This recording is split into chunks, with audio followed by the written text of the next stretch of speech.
il y en a peut-être qui sont déjà allés chez les Compagnons à Limoges, certainement, mais dans tous les sièges de France où vous pourrez aller, vous rencontrerez un tableau avec ces trois personnages. C'est la triple origine légendaire du compagnonnage. Au milieu, vous l'avez reconnu, c'est le roi Salomon, avec la construction du temple de Salomon. À sa droite, qui désigne de la main le père Soubise, un moine bâtisseur. Et à sa gauche, Maître Jacques, qui aurait pu être Jacques de Molay. Vous le verrez, les compagnons ont construit des légendes avec beaucoup d'anachronisme parfois. Mais bon, ce sont des légendes, elles débouchent sur l'histoire. Alors, nous allons voir comment ces personnages sont arrivés dans le compagnonnage et pourquoi. Alors, la première vue, trois éléments déterminants qui vont construire le compagnonnage. Vous avez ici, en haut à gauche, le Saint-Sépulcre, et c'est le tombeau du Christ. Peut-être que personne ne l'avait vu parmi vous. Et donc j'ai un ami allemand, compagnon, qui a travaillé à la réfection de ce monument et qui m'a ramené des images. On a d'ailleurs fait pour le journal un article assez long qui parlait de ces travaux. Et donc là, vous avez le tombeau où n'est pas Jésus, vous savez pourquoi.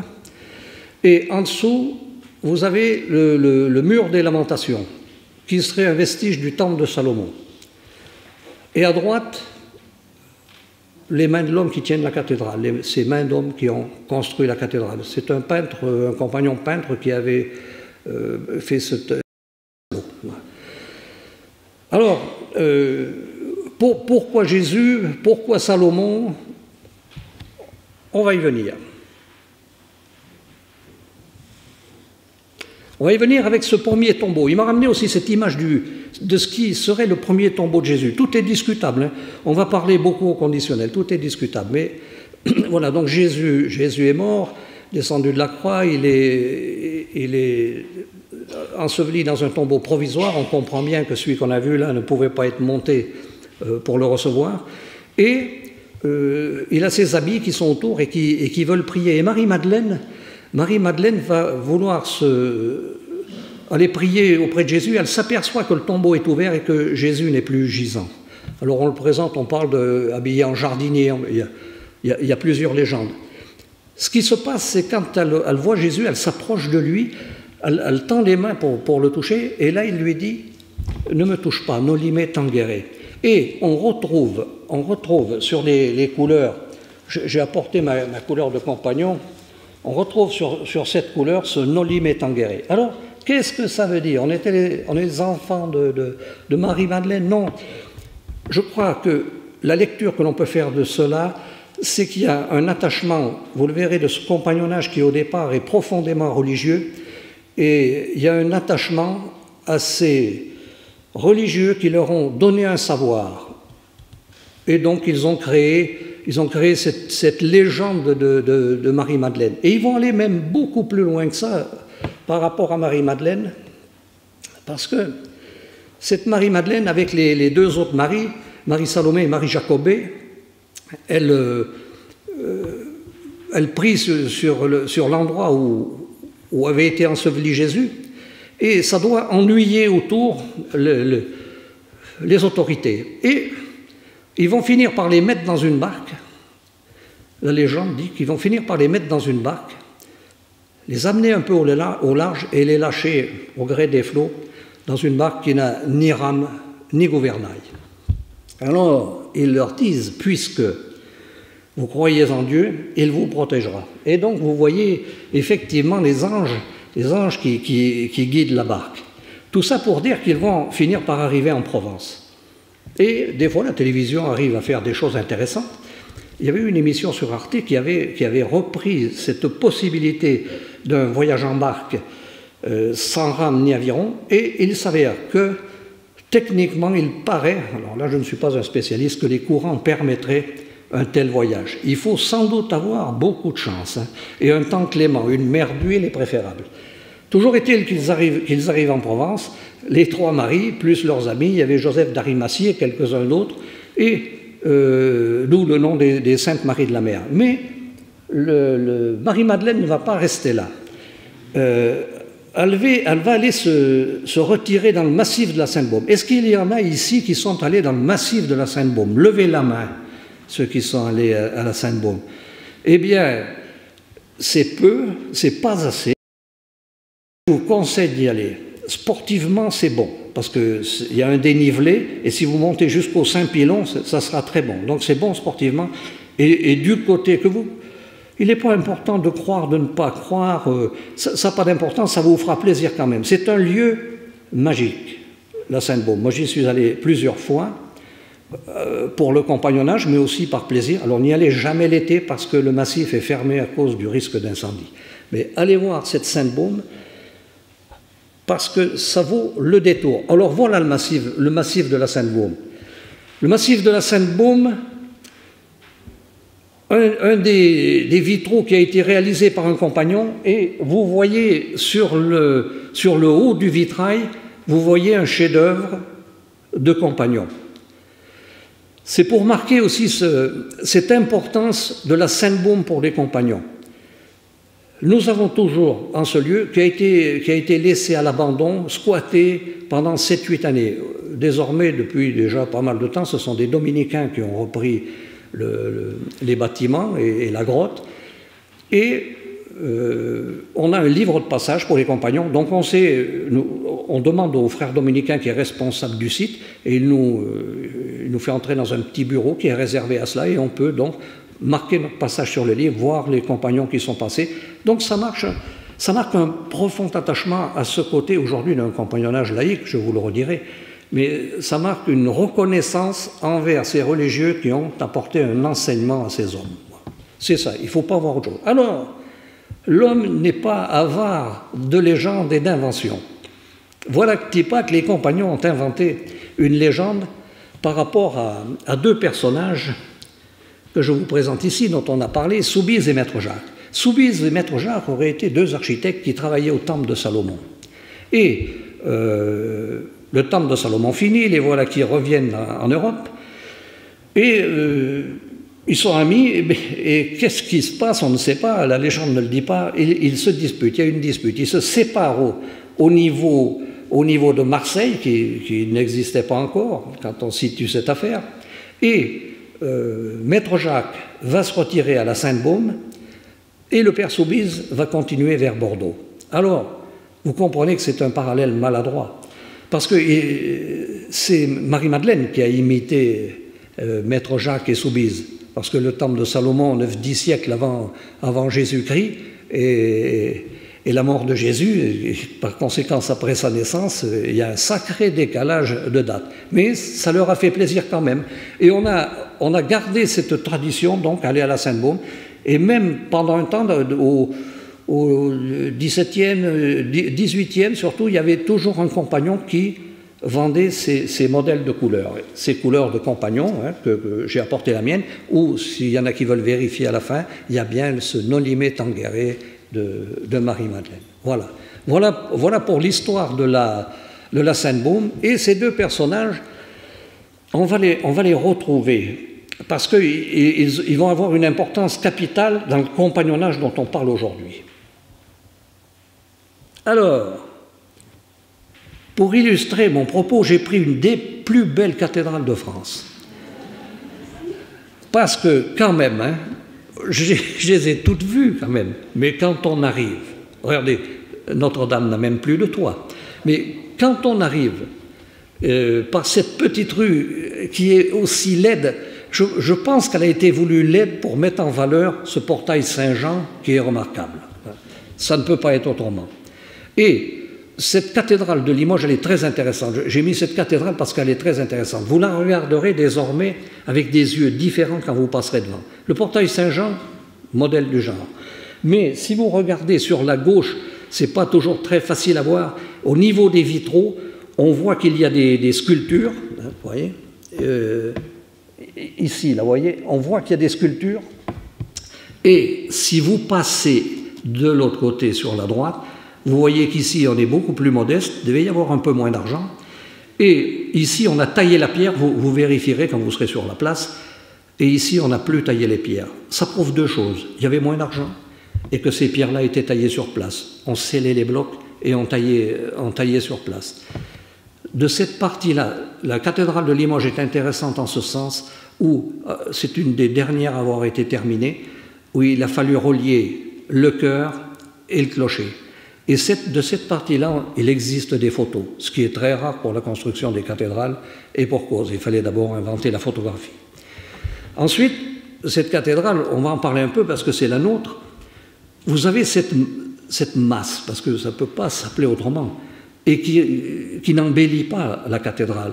En fait, cette masse, c'est un sarcophage qui a été nécessaire pour retenir le clocher qui avait tendance à pencher. Donc c'est un sarcophage de consolidation. C'est pour ça que ce n'est pas esthétique. C'est utile mais pas esthétique. Et ceux qui connaissent et qui ont la chance d'aller visiter la cathédrale, eh bien vous verrez que dans cette partie-là, vous retrouvez ici les mêmes ouvertures de maçonnerie. C'était quelque chose de très léger, de très beau, mais voilà, il a fallu faire ça. Alors vous savez qu'il y a des projets de clocher. Quand on a parlé de Notre-Dame, on a parlé du clocher.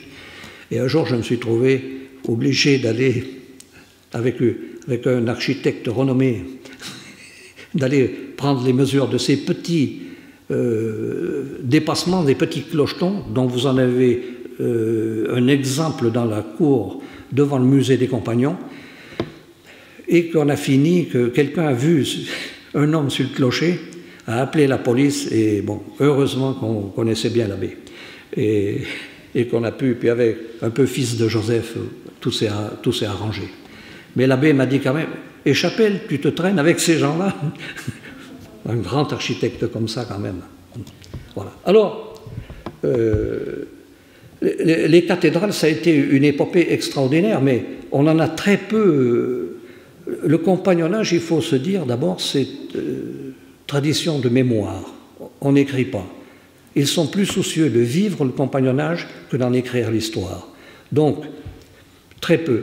Et dans toute cette période qui va succéder à la construction des cathédrales, les seuls écrits valables, ce sont des PV de police qui disent deux charpentiers et revenant de chez la mer, donc bon, voilà, que des PV de police. Mais ça situe qu'il y avait bien une existence quand même.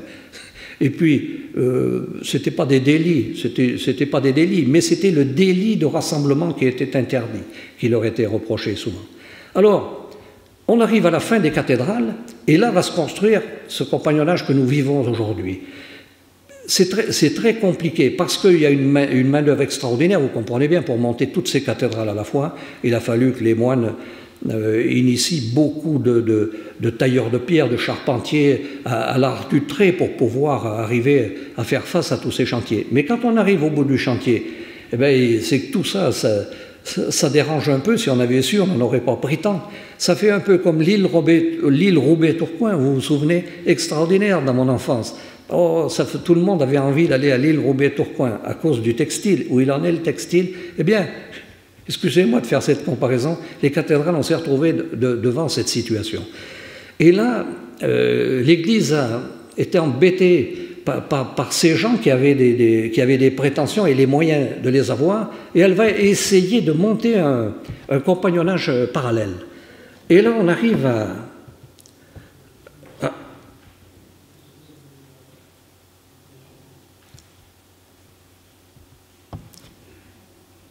et donc ce compagnonnage qui est essentiellement religieux, puisque ces deux devoirs, Jacques et Soubise, que l'on vient de voir, étaient appelés même les saints devoirs de Dieu, donc c'est des gens pieux qui vont à la messe, qui sont profondément religieux.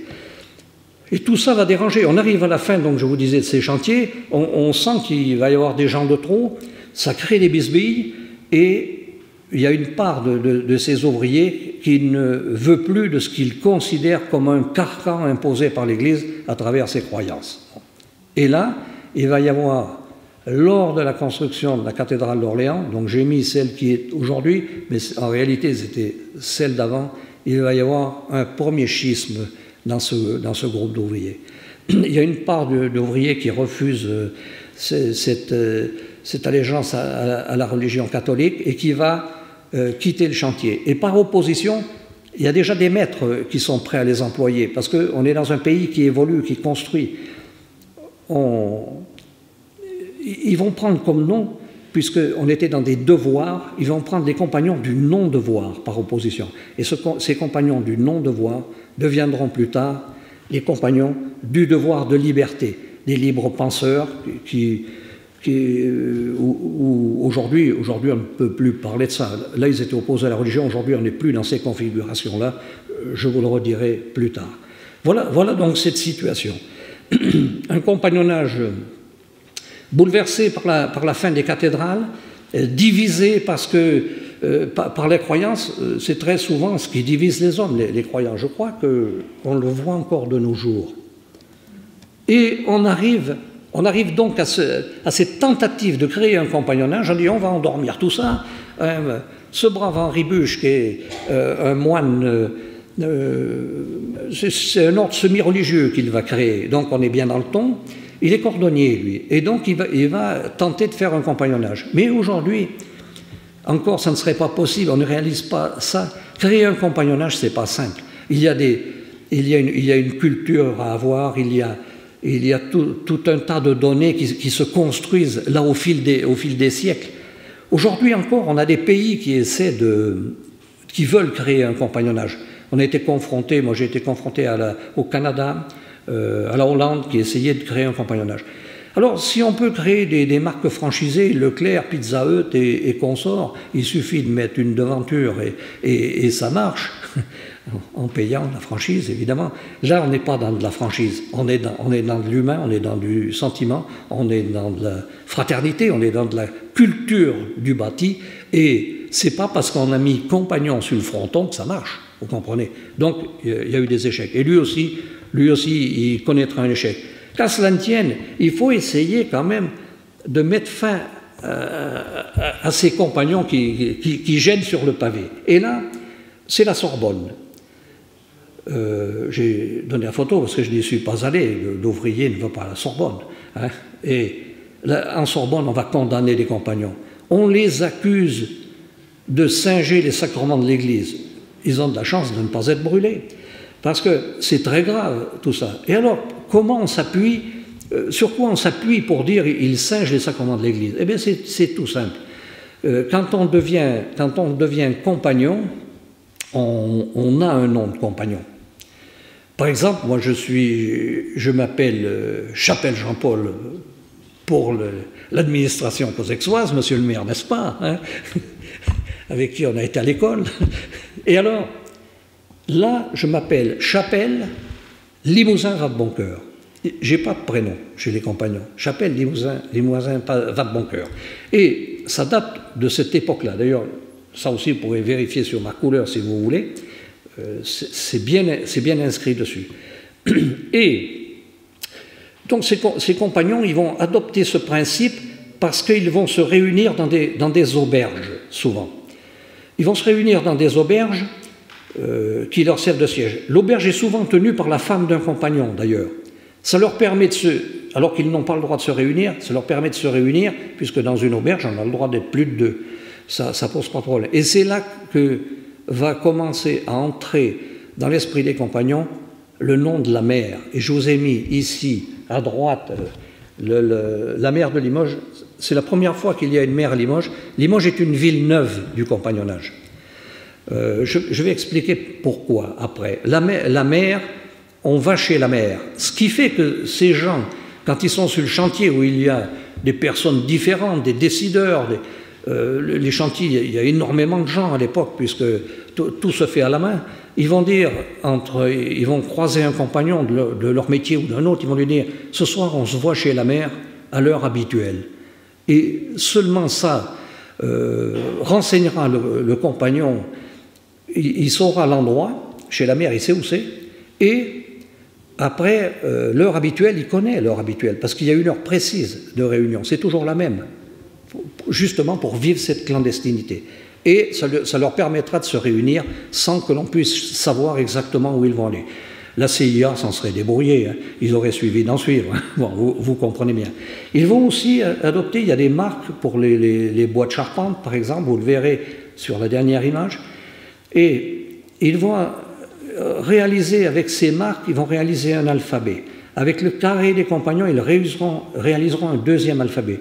Là aussi, le KGB, la CIA auraient eu vite démonté le système, mais on continue à apprendre ces choses-là parce que, comme on respecte la Sainte-Baume, ça fait partie de nos traditions, des hommes, c'est grâce à eux si nous sommes là, et ces hommes-là ont souffert et ont fait ces choses-là parce qu'ils souffraient, donc par respect, nous faisons un devoir de les garder. Alors là, on va revenir, on a vu qu'il y avait ces bisbilles, ces luttes, cette clandestinité, et là on est revenu à la triple origine légendaire, puisque le devoir de Salomon, le devoir de liberté, s'est créé au moment de la scission de la cathédrale d'Orléans, on retrouve ce paysage-là. Sauf que ça ne se passe pas très bien, parce qu'il y a cette séparation de croyances. Et si le devoir de Maître Jacques a beaucoup, et plutôt chez les tailleurs de pierre, on ne parle pas de maçons dans le compagnonnage à cette époque-là, il n'y a que des tailleurs de pierre. Le devoir de Salomon et le devoir de Soubise, les deux ont les mêmes métiers. Il y a des charpentiers Soubise, il y a des charpentiers du devoir de Salomon. Et il se voue une haine farouche à cause de cette croyance ou cette non-croyance en Dieu, au point de se battre, au point que dans la plaine de Crau, il y aura même des morts. Alors, tout ça est ennuyeux dans un monde de fraternité, il faut l'admettre. Et il va y avoir des hommes qui vont se soucier de cela. Voilà, ces combats-là, il y avait eu une pièce de théâtre qui avait été faite, qui était produite sur Limoges et dans plusieurs villes de France, et qui montrait ces combats entre compagnons avec la canne. Et on n'est pas dans du figuré, malheureusement c'était vrai. Ils vont lutter entre eux aussi avec... ils vont faire des chefs-d'œuvre, parce que quand ils arrivent dans une ville, si c'est le devoir de liberté qui arrive à Limoges, le devoir de Soubise ne pourra pas entrer dans la ville. Ils seront obligés de partir sur Poitiers ou Angoulême, parce que la ville appartiendra au devoir qui est arrivé là, et qui a pris les places dans les entreprises. Ils vont faire des chefs-d'œuvre énormes pour dire quel est le meilleur. Ils vont demander aux maîtres de trancher. Les maîtres, ce ne sont pas des imbéciles, parce qu'à cette époque-là, seuls les fils de maîtres et les gens pouvaient être maîtres. Donc les compagnons ne pouvaient pas créer leur entreprise. Mais ils ont besoin de cette main-d'œuvre.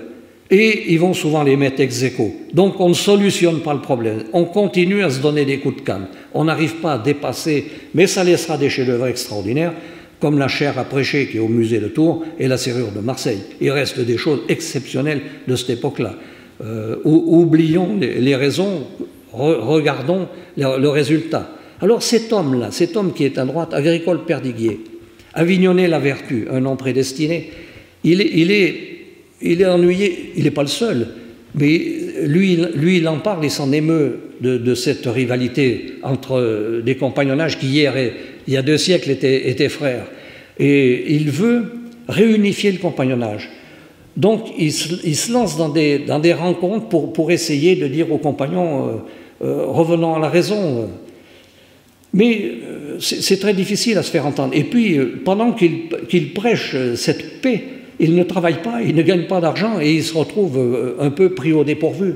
C'est alors, il va écrire un livre, Le Compagnon du Tour de France, et c'est alors que ce livre va être lu par Pierre Leroux. Pierre Leroux, un voisin, un gars de notre région, qui a fondé le Globe, et c'est l'inventeur du socialisme. Ah, quelle histoire!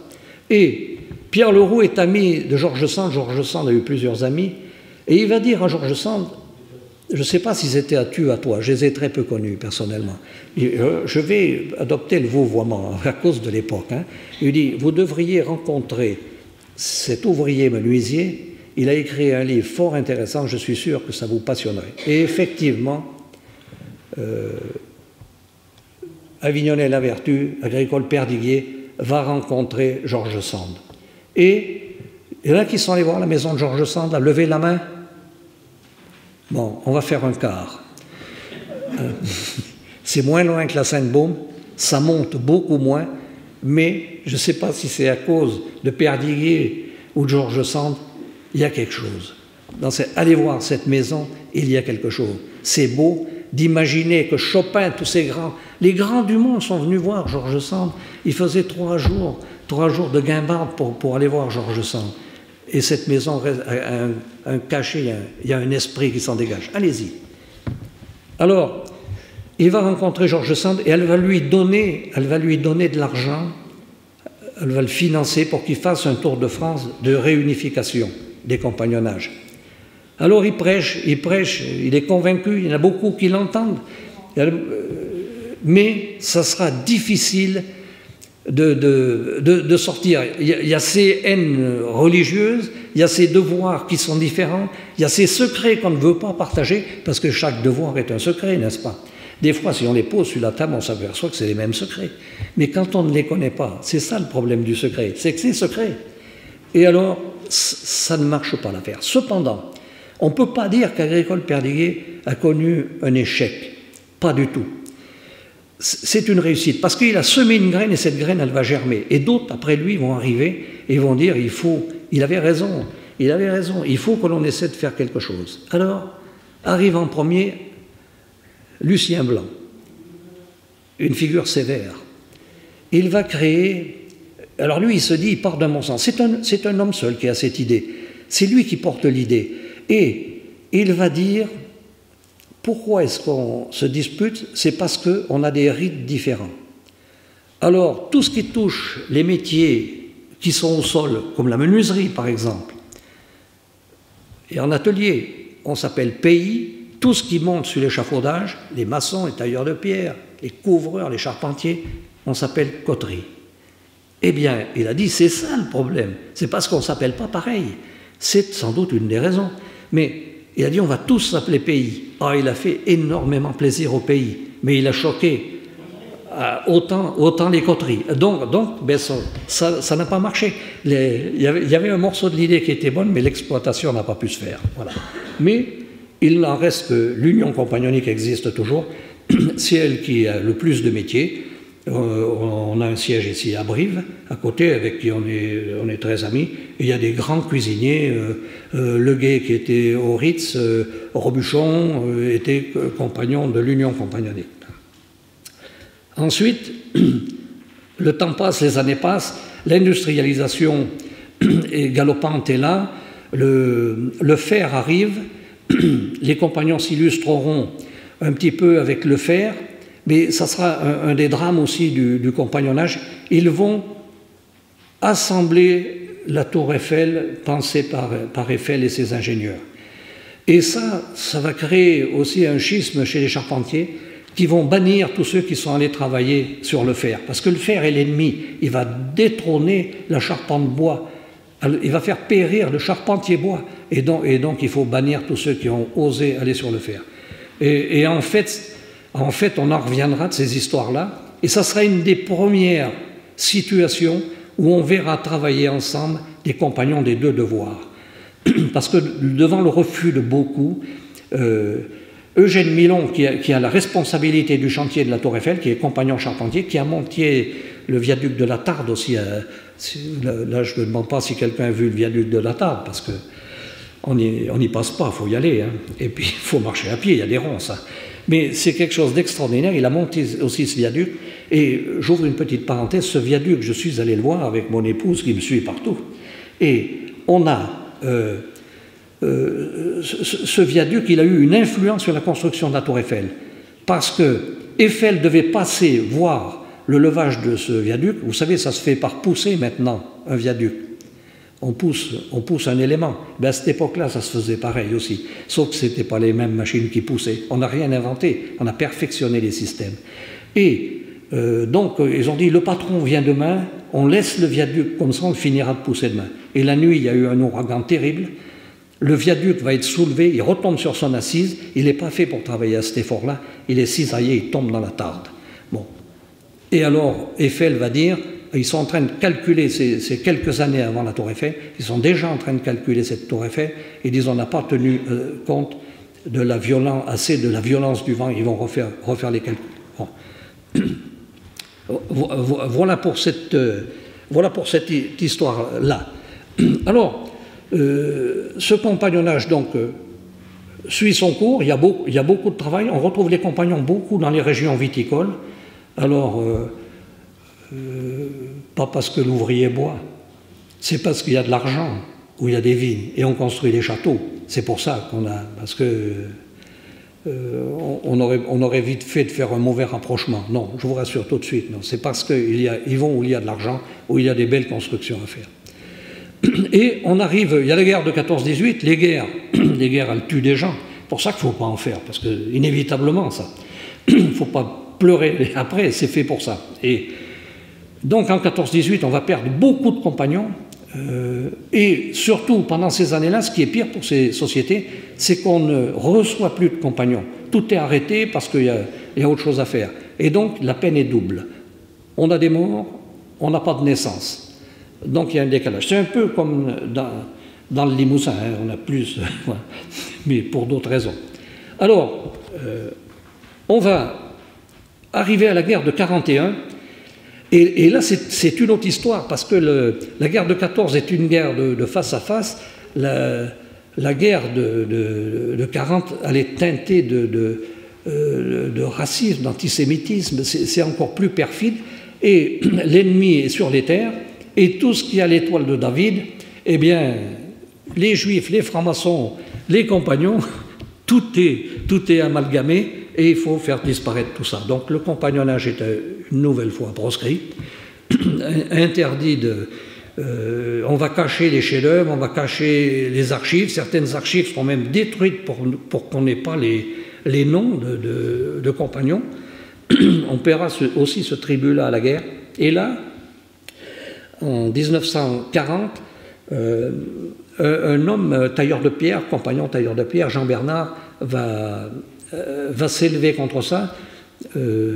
Son père a un ami qui est proche du maréchal Pétain. Il va rencontrer le maréchal Pétain et il va expliquer que le compagnonnage, la franc-maçonnerie sont des choses très différentes, avec les juifs aussi, parce que dans ces époques-là, on n'est pas dans la délicatesse.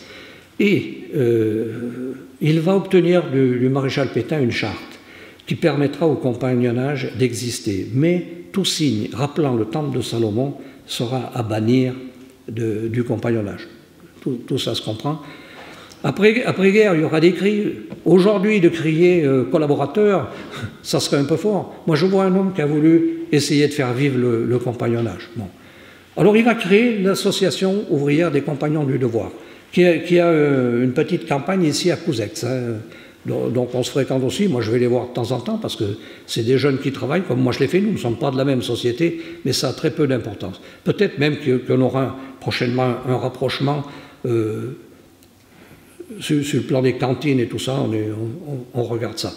Et donc il a créé l'association ouvrière. Alors là encore, c'est cet homme Jean Bernard qui a des entrées, qui va essayer de sauver le compagnonnage, qui va créer ça, mais les sociétés ne suivent pas. Ce sont des individualités qui vont adhérer. Et les sociétés, à cette époque-là, c'est surtout les deux sociétés de charpentiers, celle du devoir de soumise, celle du devoir de liberté. Et eux, ils sont en train d'essayer de fusionner, de dire il faut arrêter, on se tape. Il y a longtemps qu'ils ne se battent plus, il y a longtemps qu'ils se fréquentent sur les chantiers, mais ils disent il faut aller plus loin que ça, il faut que nous fassions un compagnonnage de charpentiers unique en unissant ces deux devoirs. Alors, ça finira par arriver, on appellera ça le mariage de la carpe et du lapin, tellement ils étaient différents. Et on arrivera à ce compagnonnage laïque auquel j'appartiens, qui ne s'appellera plus compagnon du devoir de soumise, compagnon du devoir de liberté, mais compagnon des devoirs. Alors c'est pour ça, quand vous parlez du compagnonnage, c'est très compliqué. C'est comme quand vous parlez d'un réfrigérateur et vous parlez d'un frigidaire. Le frigidaire, c'est une marque. Si vous parlez compagnons du devoir, c'est une marque, c'est une partie des compagnons. Mais vous avez les compagnons du devoir, les compagnons des devoirs, les compagnons du devoir de soubise, les compagnons du devoir de Maître Jacques et les compagnons du devoir de liberté. Vous voyez, c'est pas simple. Alors pour ne pas vous tromper dans l'avenir, vous dites les compagnons. Ça fera plaisir à tout le monde et personne ne sera oublié. Voilà. Alors, cette fusion va se faire. Il faut se dire, le courage de ces hommes. On est en 1945. Ils reviennent certains étaient prisonniers, certains étaient déportés, certains ne sont pas revenus, certains sont blessés. Des familles détruites, des villes saccagées, des vies sacrifiées. Et ils se soucient de leur société. Vous voyez cet attachement un petit peu au compagnonnage, à l'importance du compagnonnage. Et ils vont remettre sur pied donc ces deux devoirs qui vont se rabibocher, qui vont plus en faire qu'un, et ils vont dire, aujourd'hui, ensemble, on va faire une société. Le problème, c'est que nous avons des différences et que beaucoup ont du mal à accepter les différences. Nous allons faire un compagnonnage unique, nous allons fédérer des devoirs différents. Et c'est ainsi qu'en 1952, la Fédération compagnonnique est née. Nous regroupons donc différentes sociétés, nous avons 7 sociétés actuellement, qui ont leur rite, qui vivent leur rite et qui sont réunies pour tout ce qui concerne l'intendance et la formation. Mais en dehors de ça, chacun vit son histoire. Et c'était sans doute ça la solution. Elle a été pensée trop tard, on n'aurait pu faire qu'un compagnonnage. Cependant, réfléchissez, regardez, je ne sais pas si on peut prendre la politique comme exemple. Non, je ne parle pas dans l'absolu, je parle comme exemple de comparaison. Hein. Dès qu'il y a un groupe d'hommes trop important, il éclate. Et ces groupes sont faits pour éclater, il y a une mouvance, c'est en ça que le compagnonnage est vivant. Il y aura d'autres schismes, il y aura d'autres rapprochements. Il y en a eu récemment déjà des rapprochements de sociétés. C'est une mouvance, c'est une preuve de vie. Alors, voilà la fédération compagnonique avec le sigle de la fédération compagnonique et Raoul Vergès. Raoul Vergès, j'ai toujours pensé, monsieur le maire ici à Causex et madame la présidente, j'ai toujours pensé, il y a la pendule à Salomon. Et ici, nous avons des anciens, et c'est quelque chose qui les intéresserait énormément, ce film. Et on pourrait très bien penser un jour projeter ce film, ça peut faire plaisir aux autres aussi. C'est l'histoire du compagnonnage au moment de la guerre de 40. Et c'est quelque chose, c'est un film qui pouvait paraître désuet dans les années 80, et aujourd'hui, dans l'esprit qui anime nos semblables, eh bien, il y a un fond de vérité. Et toujours avec mon épouse, qui est mon fidèle bras droit dans toutes ces affaires, nous avons retracé le chemin de la pendule de Salomon. On n'en parlera pas aujourd'hui, mais ça a été quelque chose d'extraordinaire. On a revu des choses, on a trouvé des gens de l'époque, et ça a été quelque chose d'extraordinaire. Alors Raoul Vergès, c'est un autodidacte qui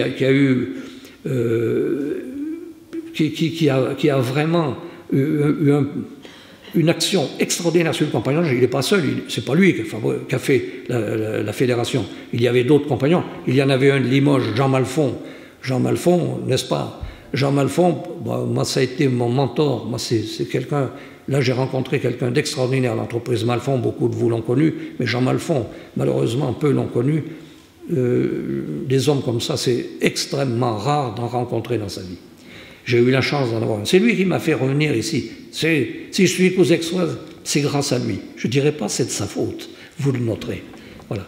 Et alors Raoul Vergès, il va faire ce film pour la gloire du compagnonnage. C'est rocambolesque, tout ce qu'il a pu faire. Mais il va faire aussi autre chose pour le métier.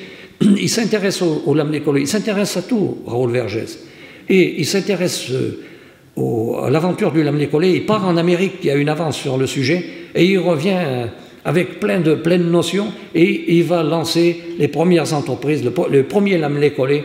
Il fera partie de ceux qui feront le premier lamné-collé, et il va constituer un syndicat d'entreprises traitant le lamné-collé. Voilà. Alors, c'est quand même des choses importantes à signaler. C'est pour ça que je vais préférer lui plutôt qu'un autre. Mais je voulais citer Jean Malfon.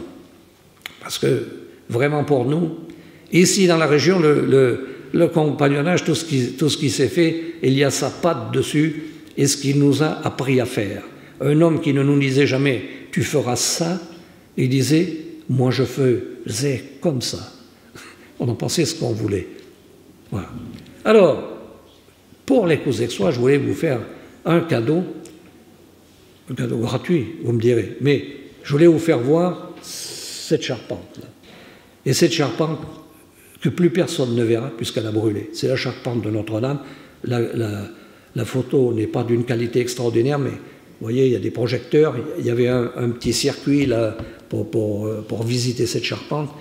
Et ce n'est pas facile à prendre des photos. Mais vous voyez, il y a eu une retouche là, en 1863. Et vous voyez ces lettres là, ces marques de charpente là, eh bien, le compagnon a écrit quelque chose que seuls les compagnons pourront lire. Voilà. Et après, dans cette charpente, au niveau de la flèche, il y avait ceci qui illustre ce que je vous ai dit par rapport au nom de compagnon. Alors, la plaque était moins bien soignée que la charpente.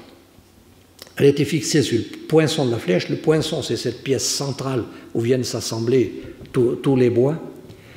Alors, cette flèche a été faite par M. Viollet-le-Duc, architecte de la cathédrale, par Bellu, donc l'entreprise. Entrepreux, et même pas mineur, charpente. Georges étant gâcheur des compagnons, charpentier du devoir de liberté. Donc, on cite de quelle société il était, et Georges n'est pas son prénom, c'est son nom de famille. Il n'y a pas de prénom. Son prénom, c'est Angevin, l'enfant du génie.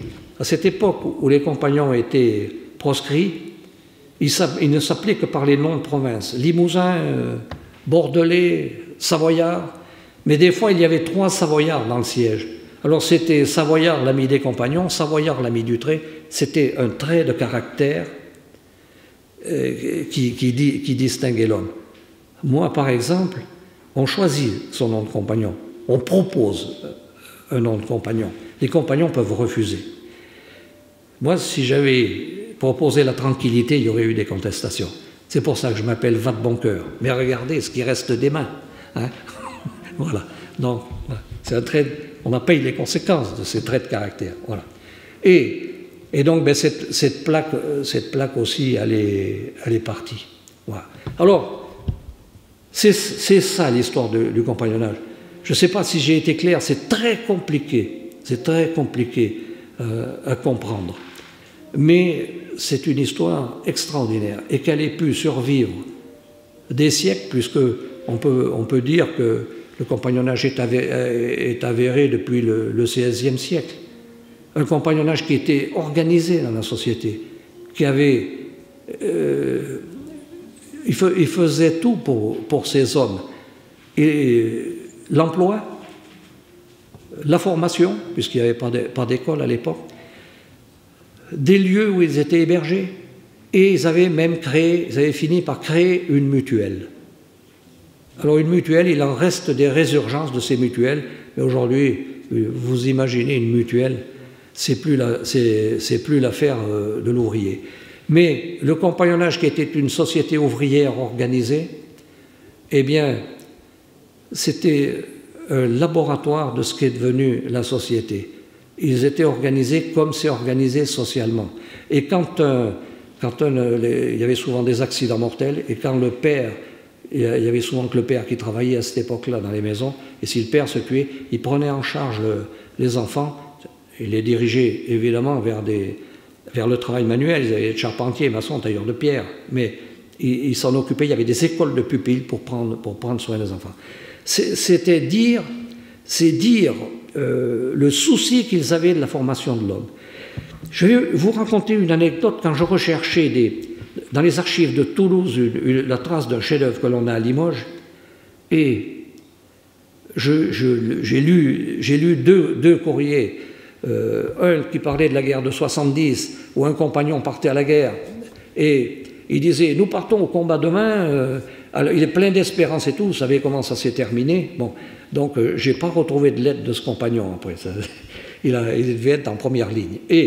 Mais surtout, une lettre d'un compagnon qui écrivait à ses frères parce qu'il ne pouvait pas venir à la réunion. Et quand on ne pouvait pas aller à la réunion, on s'excusait.